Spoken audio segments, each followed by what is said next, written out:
we as Christians need to be thinking about investing in Christian ways, investing in ways that are aligned with our faith, that actually do a good job of both caring for the world and cultivating good things in the world for the good of mankind and the flourishing of society. Welcome to Stewardology, a podcast where two worlds collide. In this show, financial advisor Tim Russell and Pastor Drew Gysi are joined by me, producer Tyler Rutherford, to explore the intersection of financial stewardship and theology. Their unique perspectives help Christians and churches understand and apply a biblical framework for everyday financial decisions so Christians everywhere can grow in their walk with Christ through biblical stewardship. Before we get started, we just wanted you to know that the topics discussed in this podcast are for general information only and are not intended to provide specific investment advice or recommendations. Investment and investment strategies involve risk, including the potential loss of principal, and past performance is not a guarantee of future results. Securities and advisory services are offered through Genius Wealth Management, member FINRA, and SIPC. Without further ado, here are your hosts, Tim Russell, Drew Gysi, and Tyler Rutherford. Welcome to the Stewardology Podcast, where we help Christians become even better stewards. My name is Tyler, and I'm here with my co-host, Tim Russell. Hello, good to be here. And Drew Gysi. Hey, everybody. All right, so picture this, you guys. I'm sure you've seen it online. I'm sure you've seen movies where this is the case, but you have a guy who's sitting at a desk, and he's glued to the monitor. He's looking at the reds and the greens of the stock market, and he's trading every chance he can get. The market dips, he buys the dip, and he sells when it's high, and that's just what he does, and he's into it. He calls it investing. Now, is it really investing, or is it simply trading? Today we're going to talk about trading and investing and the inherent differences that can be found in here, in these two things, and why one might be better than the other when it comes to a long-term approach. So, Tim, what do we got today? Trading and investing. I think the definitions are important. Investing is long-term ownership in productive assets or companies.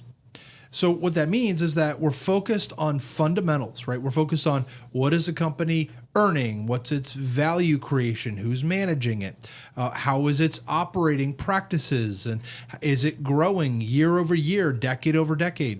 And then we put capital to work in these companies because it benefits the broader economy, it benefits jobs, it creates products that help improve people's lives, hopefully. Products and or services. So investing is putting money to work in a company for the long haul. You're investing in a company. Trading is not that. Trading, it is a form of investing.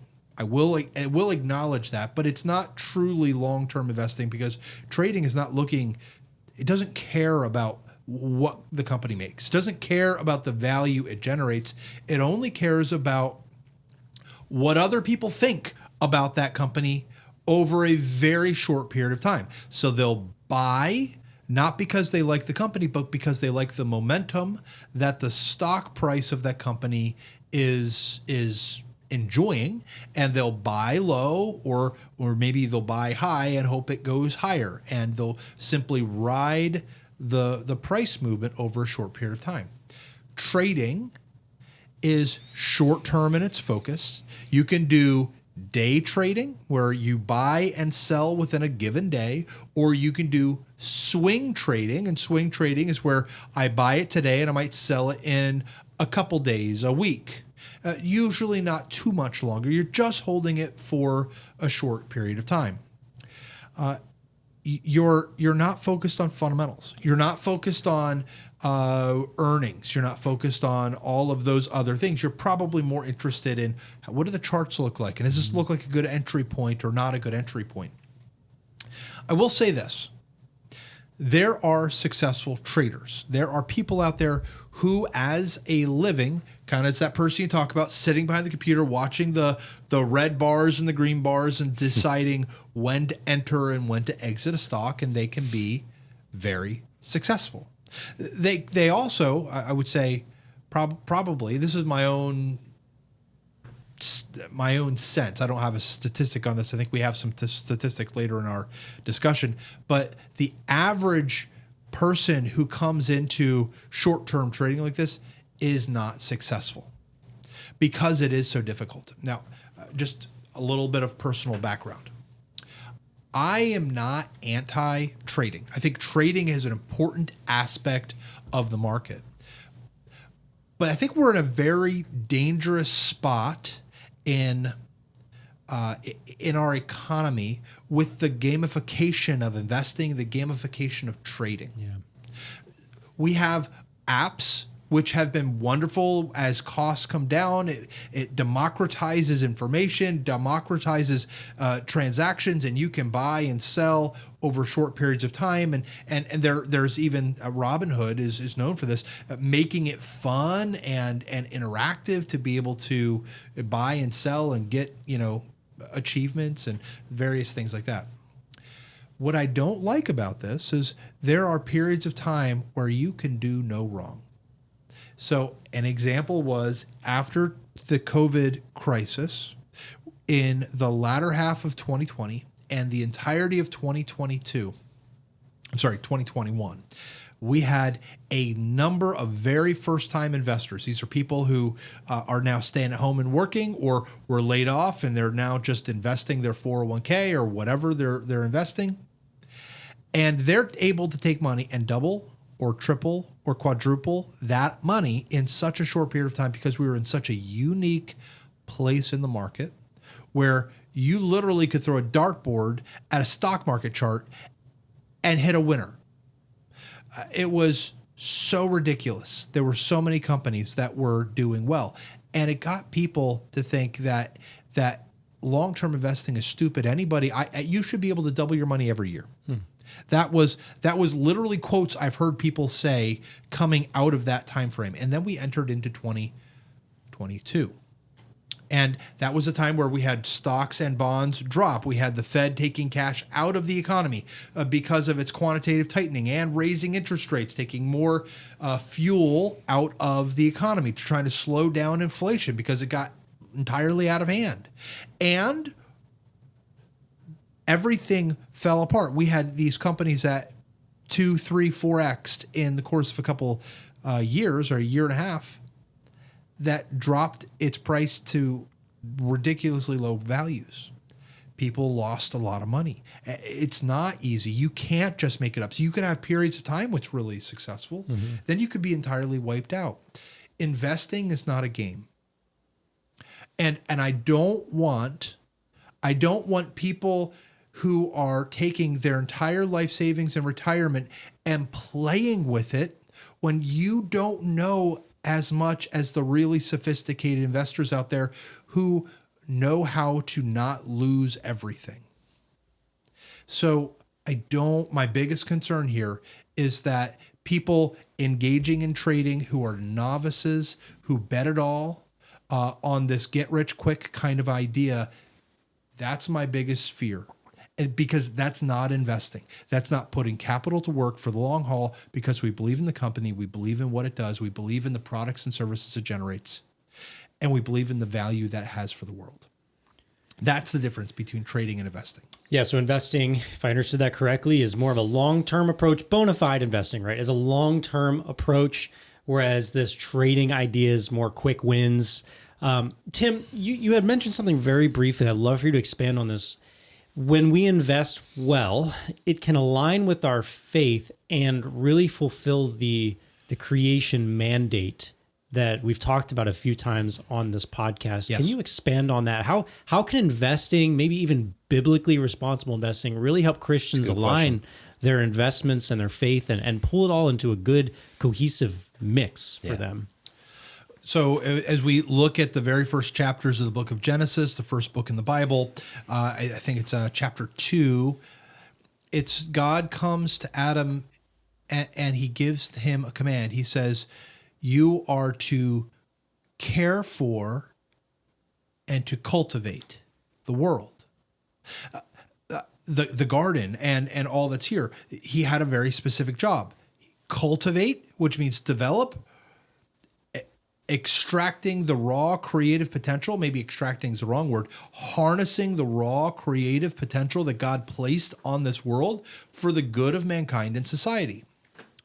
God did not make bread grow on trees, and then Adam just goes and harvests the bread. No, he had to explore and experiment, him and his posterity. And they found that if you take the wheat and you crush it and you add to it and you mix it and you bake it, it actually turns into this really great loaf that can be eaten, and it's wonderful and it's filling and it's nutritious. At least the bread back then was. And it was a good thing. And then they found that if you take grapes and then you crush them and you mix them and you put them together and set it aside and let it go through a process of fermentation, that you have this drink that's safe from bacteria and is good for your body. And it says the wine to make the heart glad, right? These are human inventions. They're because God made the raw creative potential on this world to provide the needs of mankind. And then what does God do? He takes two inventions of mankind, bread and wine. And what does he do with it? In the night Jesus was betrayed, he took the bread and broke it and gave it to his disciples and said, "Take and eat. This is my body given for you. Eat this in remembrance of me." And then likewise, he did with the cup. He took the cup and poured it and gave it to his disciples and said, "Drink this. This is the blood of the new covenant, which is poured out for you. Drink this in remembrance of me." In the most central, sacred ceremony of the Christian faith, God takes human creations and says, "This is close to my heart." That I'm going to take these inventions and I'm going to incorporate it in the central ceremony of religious life on this earth. Bread and wine. That's part of unleashing the raw creative potential. And you think about all of the rest of what God placed here on this earth, all of the plants and the animals, the things that is here, the minerals in the ground that we can extract and use for the good of mankind, for the building of buildings and art and health and all of the things.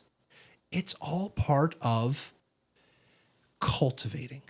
You have to cultivate the world and use it to grow and to make creation more complete. It was good, but it was incomplete, and he gave mankind a job to complete it. So how does that relate to investing? Tyler, you ask. How does that relate to investing? Great question. It relates to investing this way. When we put money to work in companies, we are, in part, helping to care for and cultivate the world. Now, notice that there's two parts to the command. It's to cultivate, right? It's to help bring out the good benefits of the world that God has created for the good of mankind.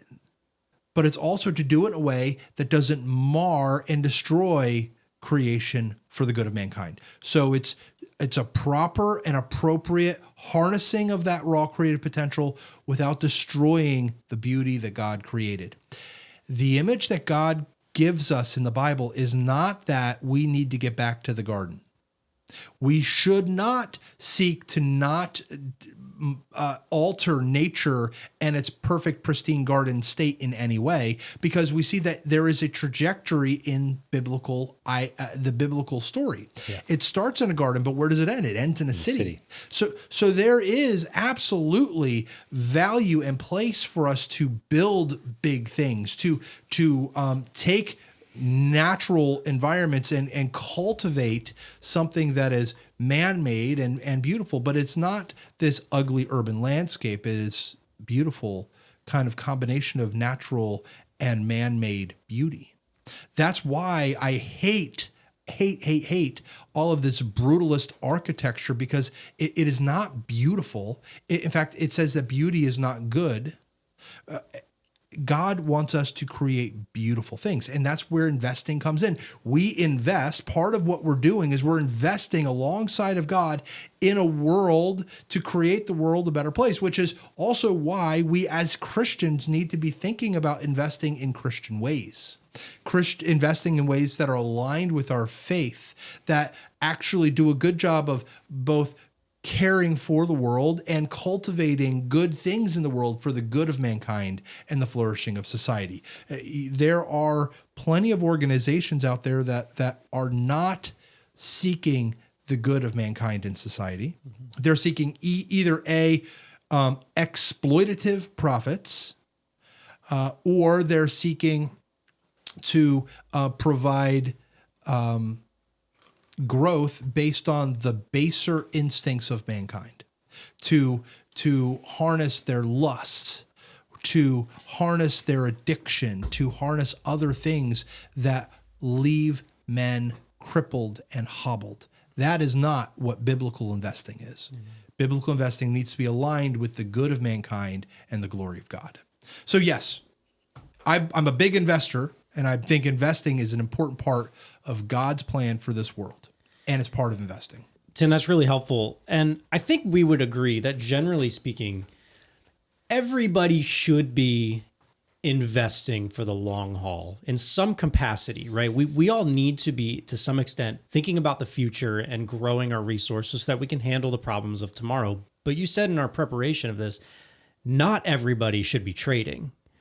And why is that? So we have the differences in investing and trading.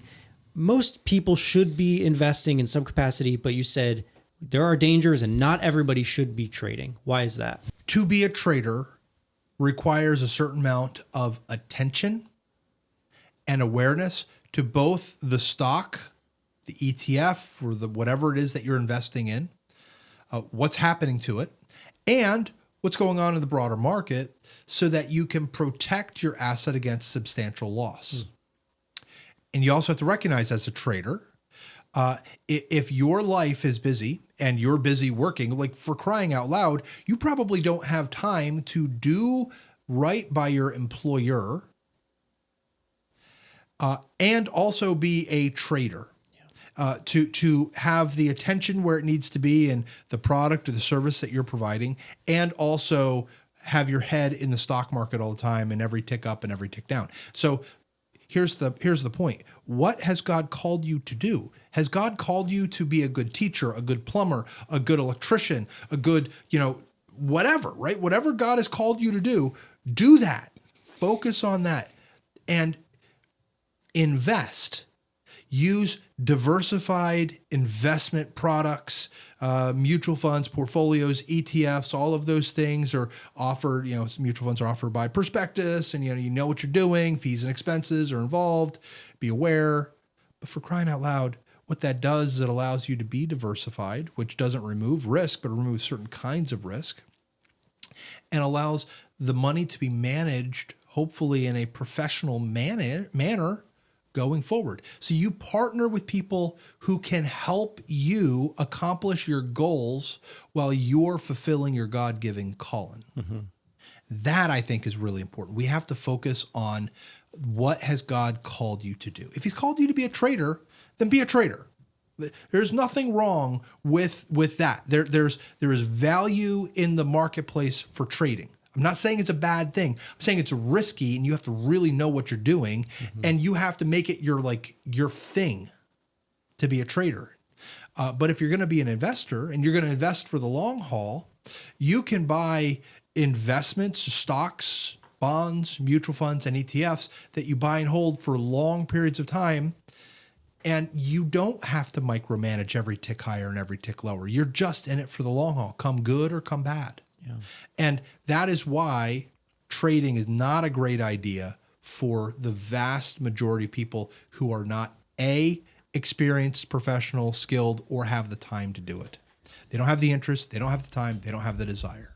Yeah, so it's like, putting it in my own words, investing for the long haul allows you to fulfill your God-given calling, live your life, and someday those resources will be able to serve you and your need.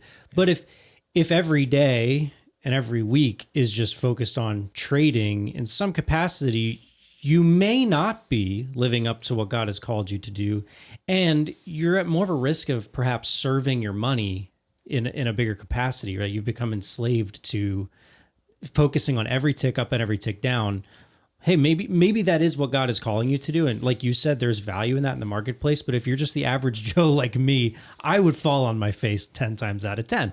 So yeah, definitely something to think about. But the internet tells us that, I don't know about you guys, but I see on like FinTalk, financial TikTok. I'm not actually on TikTok, but you'll see reels all the time of people saying, you need to be buying this and selling this. You need to be doing this, X, Y. Like they're trying to get everybody to being involved in trading in some capacity. So how do we handle social media influencers? Like, how do we handle that as people that actually just want to set ourselves up for a better future through investing? How do we handle this?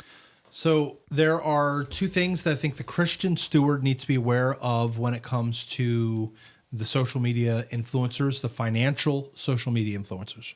Number one is be very aware of the get rich quick mentality, and just pursuing the get rich quick mentality.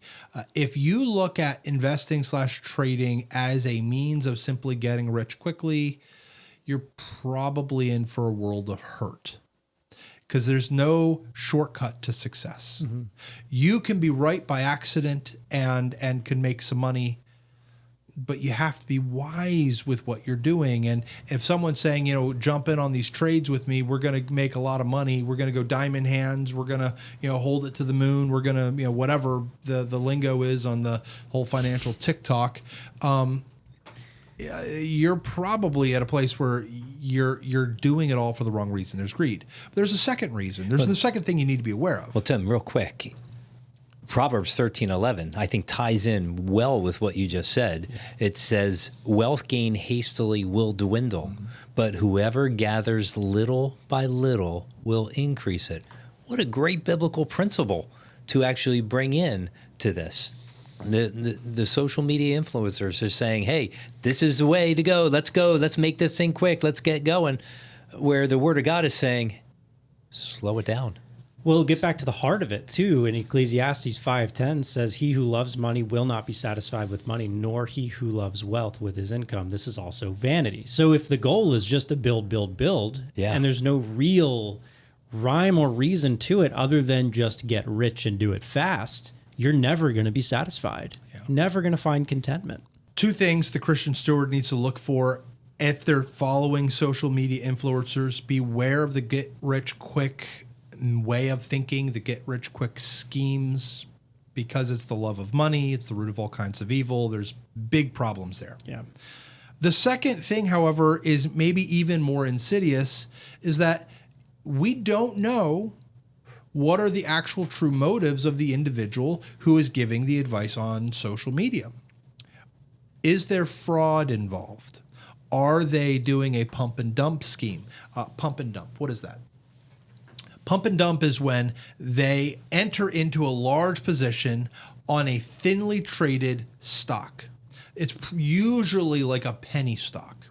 And then they will go out to the media channels and they will talk up this company and what they're going to do, and it's such a cheap price right now, and it's gonna go to the moon. Everyone needs to get in now, because I have this inside information that it's going to go. This product, this report's going to come out, and this company's going to become vastly more valuable. So they get all these people to come in behind them and bid the price up. And here's how price of the stock market works. The more people who want to buy it than sell it exist or come to the market, the price goes higher. So the price goes up trying to find what's the actual value of this stock. If more people want to buy it than want to sell it, it certainly is more valuable than it is now. So the price tends to move higher. And then after they get the price to move from 10 cents to like 50 cents, which is a 5x return, they dump it, and they're a big holder, and they sell a bunch of stock, and all of a sudden you have more people trying to sell a stock than trying to buy it, and what happens? The price just plummets, and everyone who got in behind them is stuck holding worthless shares. They were trying to manipulate the masses in order to make a profit, and that is fraud. That is bad. Don't want to do that. There's a second thing, however. There are financial conflicts of interest. So you could be talking up a company that you have an ownership stake in, or that if its value goes from X to Y, there's some kind of benefit for you. So if they're not disclosing potential conflicts of interest, that's a problem. Again, it's not a problem for someone to say, I own X stock, and here's what I think you need to know about the company. That's fine. But if they're not disclosing it, we don't know what their position is. Are they long the stock? Are they short the stock? Are they doing something funny here? So be aware of conflicts of interest. Then there's another thing that you also have to be aware of with these social media people. They're telling you to get into what was happening with SpaceX. I was thinking just the same exact thing. With SpaceX, this is pre-IPO. Right. You couldn't get it until it went into the IPO market, but people were getting on social media and saying, hey, if you go to this platform and you put your money here, yep, you can buy into something that already owns, yep, SpaceX, and this value is going to pop as SpaceX goes public. And this is a way of getting into it before everyone else does. So you get to be smart and everyone else is dumb. Well, the reality is that a lot of these places, they're fake investment platforms. All they're doing is taking your money and going to Tahiti and having a great time. You have no recourse to get that money back. Wow. So be aware there are malicious actors in there who are not simply trying to pump and dump, but actually trying to just steal your money. They just want to take your money.